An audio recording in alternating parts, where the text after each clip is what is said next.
after the successful day of COP28 yesterday, today is the second day where lots of premiers from across the world, they are gathering here to discuss and take the decision. Mr. Modi, when he came here in Dubai, then he was received by President Nahan. Meanwhile, he also met Dutch Prime Minister Mr. Mark Rutte, and who placed about the 15 million euro to be contributed in the climate disaster fund.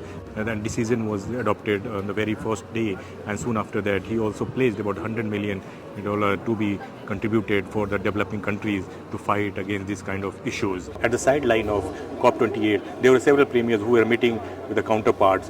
We can see that Emmanuel Macron, the French president, is also discussing in the due course. He was also candidly talking about the different issues and with the different premiers at the sideline. You can see the Emmanuel Macron, who is here at the COP28 and discussing at the sideline with other ministers.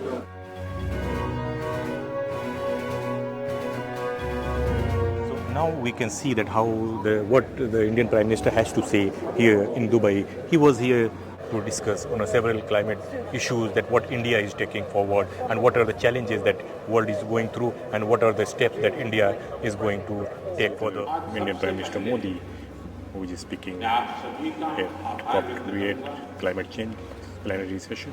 मेरे द्वारा उठाए गए climate justice, climate finance और green credit जैसे विषयों को आपने निरंतर समर्थन किया।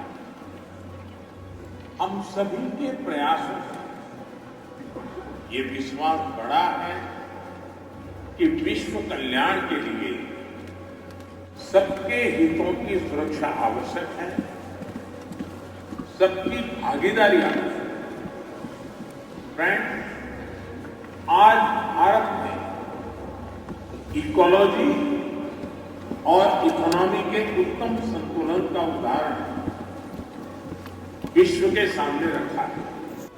17% आबादी होने के बावजूद ग्लोबल कार्बन एमिशंस हमारी हिस्सेदारी only 4% से भी कम है। Now from COP28 in Dubai, from live, we can see that Indian Prime Minister Modi is speaking, and he is also thanking the community that who has been here working day and night to fight the climate crisis. So he is talking about the future plan also, that how India is committed to fight and bring the net zero emission before the deadline. And he is very, very adamant about his commitment for climate issues. We can see, and we can see that how by 2070 that he will reach his mission, that what he has committed in the previous COP. He is also talking about that how India has been doing well in fighting the climate issue. Also, he is also explaining that how by 2070 he will be reaching the target that what he has committed, and even before that he will be happy to meet that net zero emission. And he also thanked the climate executive committee of United Nations that they are working day and night to fight this global challenge.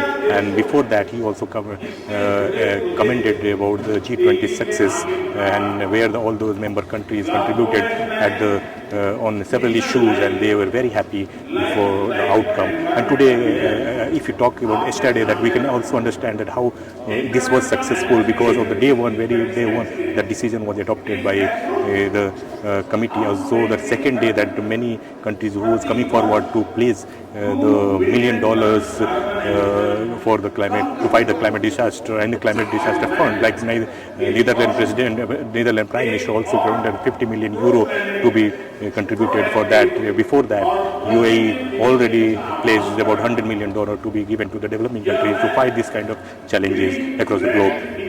We have to work in unity. हमें संकल्प लेना होगा कि हम मिलकर काम करेंगे, एक दूसरे का सहयोग करेंगे, साथ देंगे।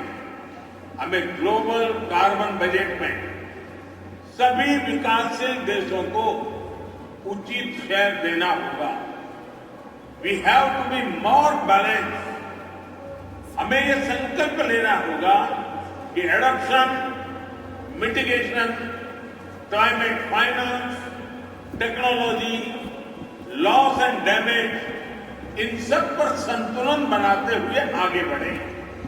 Friend, Bharat UN framework for climate change process के प्रति प्रतिबद्ध है।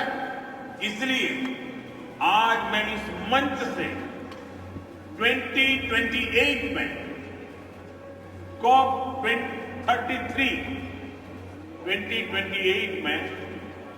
COP33 समिट को भारत में होस्ट करने का प्रस्ताव भी रखता है।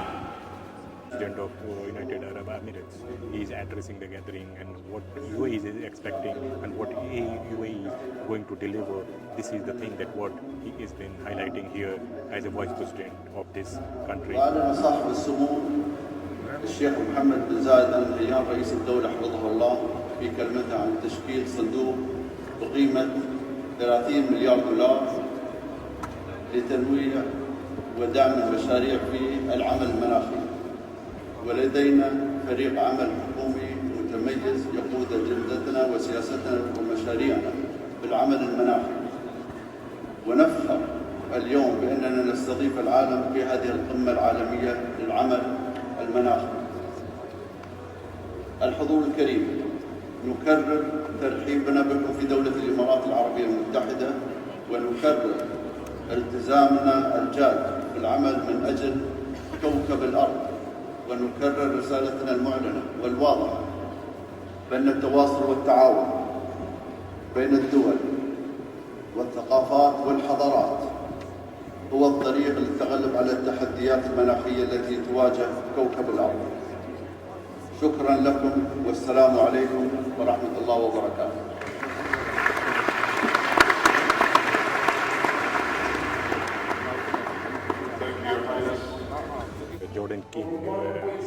Jordan King Abdullah is addressing the COP28, which is very crucial. He started his address with by highlighting the issue of Palestine crisis and the Israel aggression here. So you can hear him live that what he's talking, because his address started with that issue which the whole world is discussing, but still it continues. Of food supplies, climate threats magnifying the devastation of war. So my friends, as we meet here today to talk about inclusivity in climate response, let's be inclusive of the most vulnerable. Palestinians severely impacted by the war on Gaza, populations around the world affected by conflict and poverty, and refugee families and host communities in our region and beyond. To address the real dangers of food insecurity in Gaza, Jordan has brought together all international partners to coordinate on mechanisms for the sustainable provision of food supplies to the Strip. And as a country where refugees make up over a third of our population, we launched the Climate Refugee Nexus last year. This global initiative prioritizes climate-related support and investments for refugee-hosting nations. We are truly grateful for the 58 countries that have supported this initiative so far. But much more needs to be done. My friends, Jordan contributes a slim 0.06% to global greenhouse gases. Yet we are greatly impacted by global climate change, which has caused threats to our scarce water resources, food resources, and eco-diversity. Today, Jordan's most ambitious and vital projects relate to water.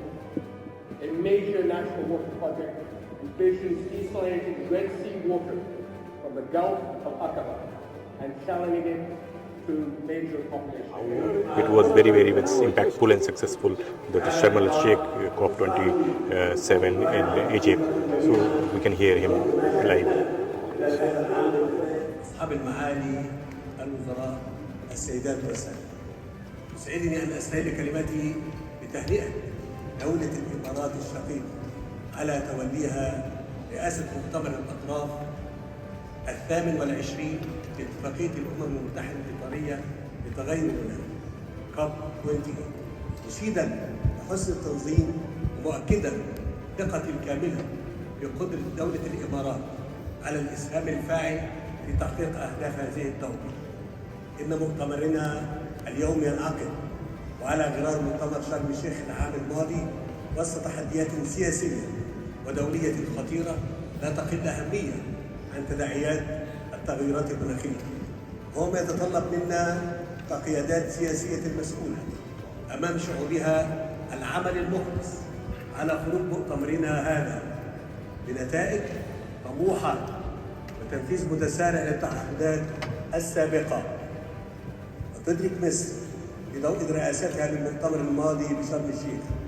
So now we can see that Brazilian President Lula da Silva, who is addressing the gathering, he has been here to discuss about climate change. We know that this year the G20 summit, which was handed over, G20 presidency was handed over to Brazil, and next year the Brazil will be hosting the G20 summit.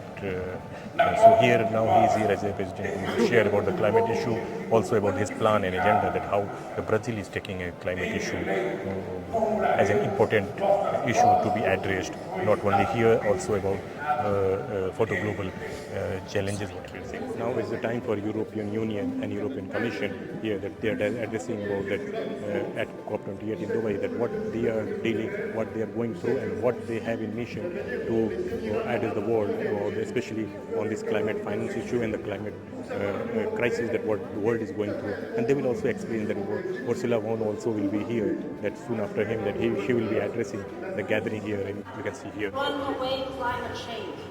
They suffer loss and damage, and we will stand by their side.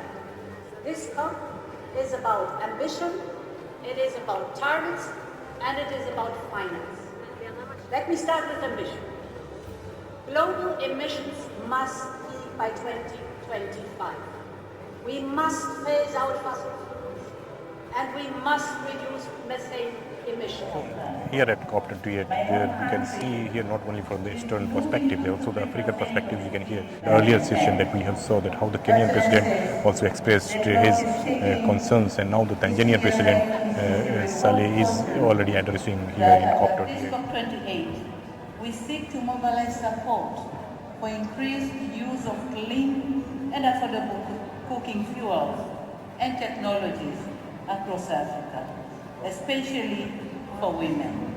Our call is for all of us to play our part. Excellencies, honoring our commitments and advancing the pace of climate action is the solution to this scourge.